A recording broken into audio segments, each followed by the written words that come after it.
জয় মা তারার জয়, জয় শ্রী গুরু বামদেবের জয়। কর্মণ্যে বাধি করস্তে মা ফলেষু কদার্চন, স্বয়ং প্রভু নারায়ণ বলেছেন। ফলহারিণী কালী পূজায় যে ফল মা কালীকে অর্পণ করা হয় তাহা হইল মানুষেরই কর্মফল। জ্যৈষ্ঠ মাসের সাবিত্রী চতুর্দশীর দিন পূজিত হন মা ফলহারিণী কালী। ওই সময় একদিকে এনে দেন সারা পৃথিবীতে নানাবিধ সুমিষ্ট ফলের সম্ভার, আর অন্যদিকে হরণ করেন কর্মফলের দায়।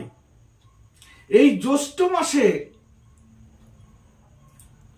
মায়ের আশীর্বাদে পৃথিবীর সমস্ত ফল স্বাদে রসে পরিপূর্ণ।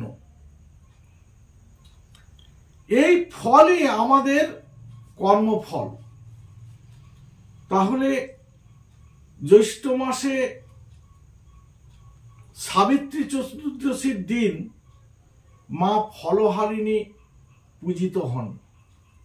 এই ফলহারিণীর মানেটাই হচ্ছে যে আমাদের যে কর্মফল, সেই কর্মফলটাই আমরা ফল দিয়ে মায়ের পায়ে অর্পণ করি। মা আমাদের সেই কর্মফল হরণ করেন। অতএব নমস্কার, আজ এই পর্যন্তই। যদি আমার ভিডিওটা ভালো লেগে থাকে তাহলে লাইক করুন, শেয়ার করুন, কমেন্ট করুন। আর যারা আমার ভিডিওটা প্রথম দেখছেন তারা আমার চ্যানেলটাকে সাবস্ক্রাইব করুন।